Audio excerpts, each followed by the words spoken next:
คนงงไหมว่าทำไมไปอีเกียแล้วรีแลกซ์ผ่อนคลายที่ไปเสียตังค์ใช่ป่ะแล้วสังเกตไหมทำไมต้องเดินทางเดียวมันไม่ให้อ้อมเลยนะเขาให้เดินทางเดียวทุกคนทำไมออกจากอีเกียมาแล้วต้องซื้ออะไรก็ไม่รู้ที่มันไม่ใช่เรื่องอะทำไมเดี๋ยวจะเฉลยให้ฟัง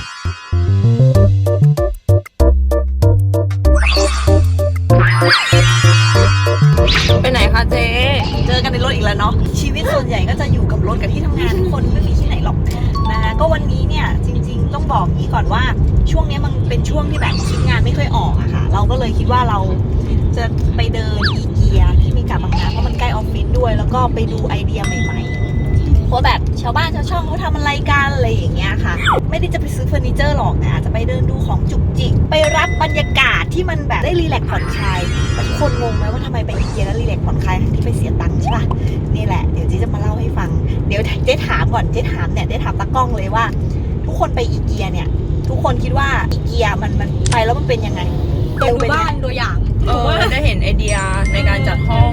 แล้วสังเกตไหมทำไมต้องเดินทางเดียวมันไม่ให้อ้อมเลยนะเขาให้เดินทางเดียวทุกคนเดินไปจนกว่าจะสุดทางอ่ะถ้ามันแตกต่างกับแบบเวลาเราไปโฮมโปรเพื่อให้เราเห็นสินค้าเขาได้ครบให้เห็นสินค้าครบใช่ไหมใช่เขาเรียกว่าอะไรเปิด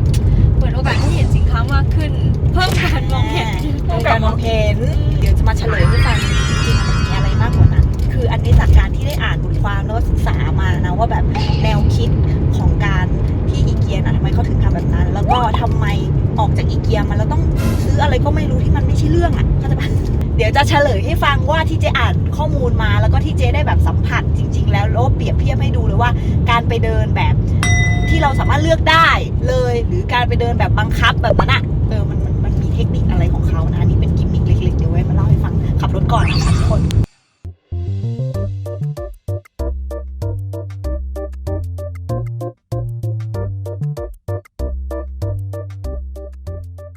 ถ้าให้เจ๊ดูนะเรามีเตียงแล้วมีทุกอย่างแล้วแต่สิ่งที่เกิดขึ้นคือหนุนอยากจะได้ต้นไม้บ้างอยากได้อันนี้บ้างอย่างเงี้ยทำไมมันเป็นอย่างนั้นล่ะ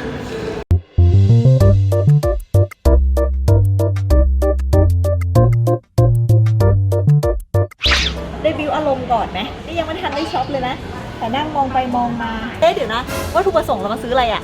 เรามาซื้อของเพื่อพร็อพใช่ไหมพวกของแบบเอาไว้ถ่ายรูปอะไรถ่ายงานอะไรเงี้ยต้นไม้นี่ก็สวยนะแต่ตอนนี้เราอยู่โซนห้องนอนค่ะ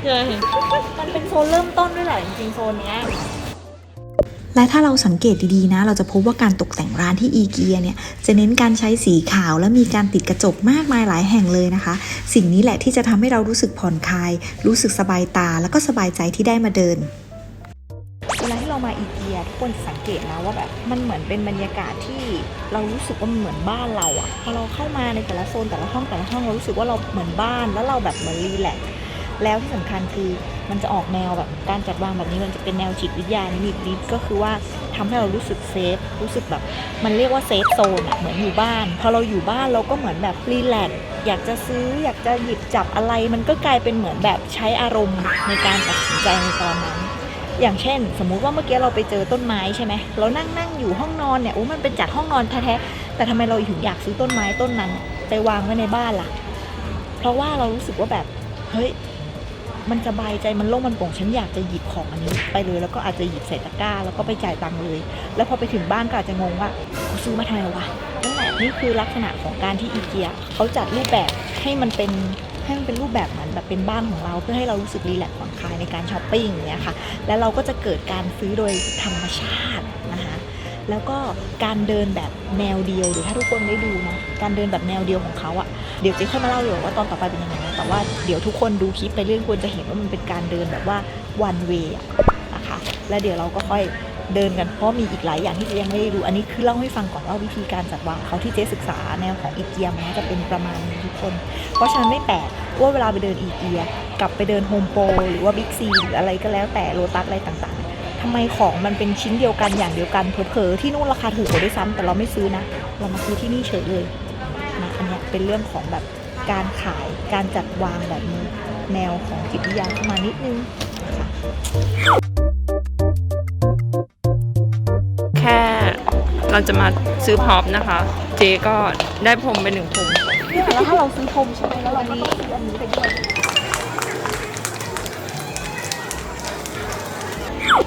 วางไหมตรงโต๊ะทำงานกระจกสักชิ้นตรงต้นไม้สักนิดนึงเดี๋ยวนะจะแต่งให้มันเหมือนบ้านเลยเหรอ ขออนุญาตย้ายไปอยู่ห้องทำงานคุณอาได้ไหมคะ นี่นะคะทุกคนอย่างที่คุณอาบอก ก็จะเป็นแบบทางเดิน แล้วก็แวะค่ะ เนี่ยทุกโซนเลย อุ้ยดูดีมากอะดูเด้งแบบ เจ๊อยากได้อันนี้ไปไว้ที่ห้องทำงานจริงนะคือแบบเจ๊สามารถนั่งทำงานแบบเนี้ยได้เลยอ่ะคน คริสต์มาส สุขสันต์วันคริสต์มาสนะคะที่รักเรามาดื่มไวน์กันค่ะ ฉลองค่ะ เป็นไงทุกคน รู้สึกถึงความอยากเป็นแม่บ้านทันที เพราะว่าอะไร เพราะเขาจัดแบบเนี้ยเห็นไหมเหมือนแบบลูกๆกำลังจะนั่งพร้อมหน้าพร้อมตา แล้วก็มากินแบบไข่ดาวที่เราทำให้กินอะไรอย่างเงี้ย แล้วดูห้องนี้ทั้งห้องนะ เปล่าเลยไม่ได้อยากซื้ออะไร เหยือกสวย อยากซื้อเหยือกดูดิ เราอยากซื้อเหยือกสวยเลย คือแบบเนี้ยทำให้เรารู้สึกว่าเราอยากจะเป็นแม่บ้านแม่สีเรือนมากทุกคนจริงๆนะ วันนี้เราจะทำเป็น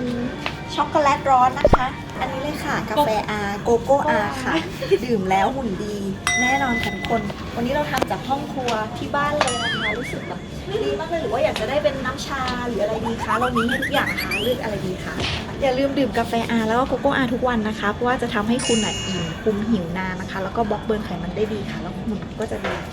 ด้วยนะคะ ที่สำคัญคือไปไหนมาไหนก็จะรู้สึกมั่นใจแบบเกี่ยวกันไหมเนี่ย ร้านนี้ก็เป็นโซนระเบียงของเจ๊เองทุกครั้งเนี่ยเวลาที่เจ๊แบบว่าเครียดอะไรอย่างเงี้ยเจ๊ก็จะมานั่งกินดินอยู่ที่นี่นะคะ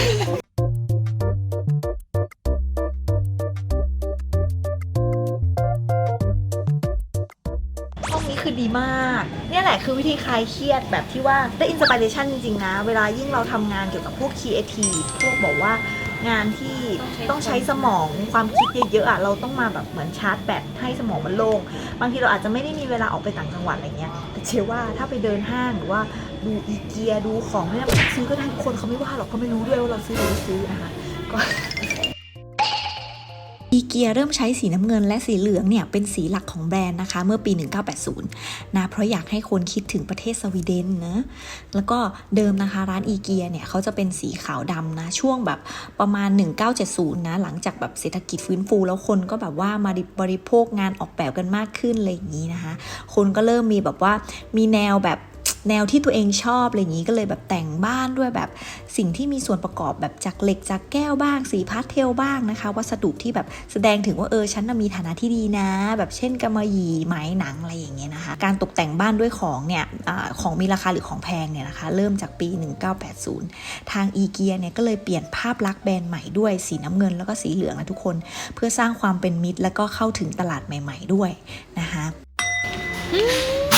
เหมาะกับการเอาไปถ่ายงานมากค่ะ ควรไหม ควรจ้ะ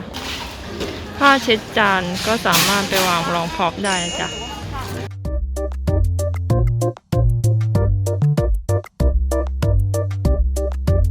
แต่ว่าเรายังไม่มีแบบนี้เอาอ่อนนะค่ะ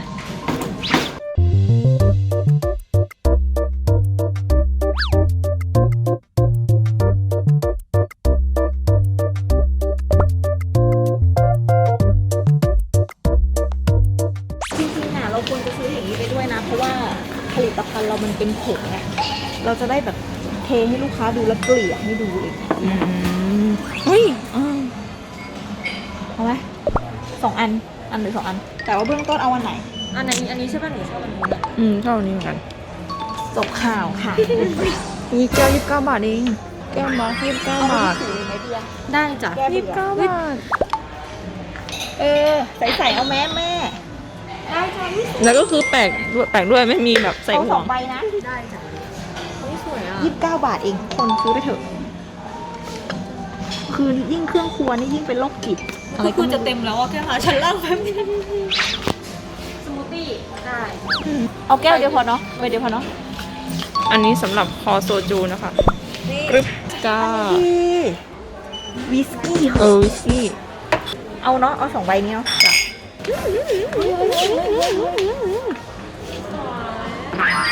ชิ้นเดียวนะ มันต้องเป็นหลอดแนวธรรมชาติอะเนี่ยเจ๊อย่างเงี้ยเข้าไหมมันจะเข้าหรอปะมันต้องเหมือนหลอดแบบ จริง ๆ มันไม่ต้องดูดเถอะไหม ยังดู ค ได้ วามเป็นจริงอะ ซื้อไปก็เถียงกันไปค่ะ จะได้สิ่งที่ดีที่สุด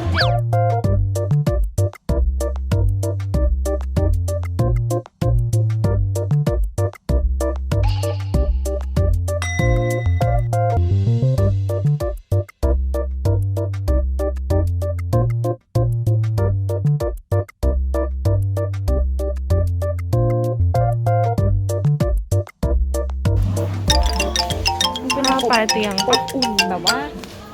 าดูอบอุ่นอะ ภาพ ราคาลดลงกว่าเดิมแล้วเหรอนี่เลยตะกร้าไว้กระเป๋าไว้99 บาทอ้าวทำไมไม่มีหนูแค่นี้เขาเอาไว้แขวนเป็นป้าแตน เพราะอยากได้แฟนมีมันอยากรู้คน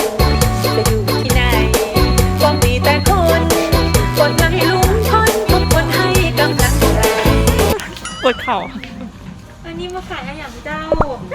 ก ระหล่ำปีละเจ้า หัวใช่มีทุกอย่างที่เกิดขึ้นอุ้ยโคมไฟอ่ะไอเดียเหมือนโรงแรมดูจะคิดว่าบ้านตัวเอง990ทำไมคิดแล้วคิดอีกวะ เอาแล้ว มันพอมันเป็นงานฝีมือ990มันจะดูไม่แพงนะ เรียบร้อยนี่เสียงเชียร์ จริงๆเรามีบัตรเครดิตไว้ทำไมล่ะ มีไว้รูดแล้วไงรูดต้องใช้หนี้แล้วเอาเงินไงต้องทำงานนี่แหละทุกคนเราทำงานหนักเพื่อเอาเงินมาใช้หนี้ทั้งนั้นแหละ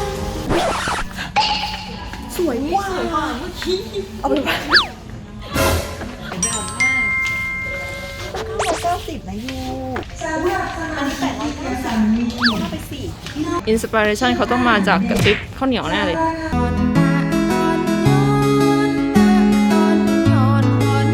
เราจะไปใช้ที่ไหนเหอะมันไปทางไหนได้อีกไปทางนู้นใช่ไหม ยาวๆเลยค่ะ มาทางนี้เลยทุกคนเราจะไม่อุ้ย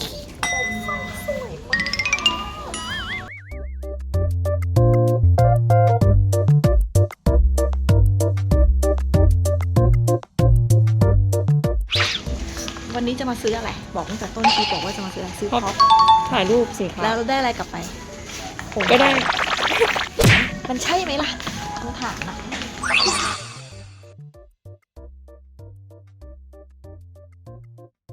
ถ้าเราไปแค่วางๆเป็นท็อปประดับจะดูเยอะไปนะเจ๊ว่าเนาะ ต้อง เจ๊ว่าดอกนี้ได้เอาดอกนี้ไปเชื่อเจ๊ ดูตัน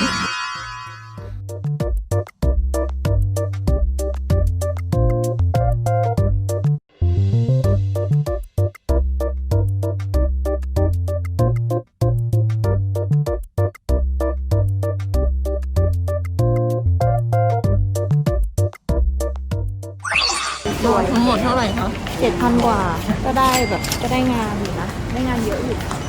เดินกันตั้งแต่แบบ10 โมงจนถึงตอนนี้เที่ยงแล้วอะขนาดเราเดินกันไวๆเลยนะโอเคทุกคนอย่างนั้นก็ขอปิดคลิปนี้ไว้ก่อนนะคะ ส่วนของวันนี้ก็คือได้ทุกสิ่งอย่างตามที่ใจอยากจะได้แล้วก็ได้เกินมาด้วยนะคะโคมไฟก็ว่ากันไปนะคะเห็นไหมโอเคทุกคนคลิปนี้ก็ขอลาทุกคนไปก่อนนะคะแล้วก็อย่าลืมกดไลค์นะคะให้เจ๊ด้วยนะกดSubscribeให้เจ๊ด้วยโอกาสหน้าเราเจอกันใหม่ในคลิปถัดไปครับบ๊ายบายที่บอกว่าเดินเป็นทางเดียวกันแล้วก็คือเขาให้เราสัมผัสประสบการณ์ว่าแบบสินค้าเขามีหลากหลายแล้วสุดท้ายเราก็จะหยิบเลือกซื้อไปตามอารมณ์ของเราอย่างเงี้ยมันก็เป็นกลยุทธ์อะค่ะของการแบบจัดการร้านของเขาถ้าใครอยากรู้ประวัติก็ไปดูในเว็บไซต์เขาแล้วกันนะเจ๊ก็มาว่าให้ฟังตามนั้นนะคะ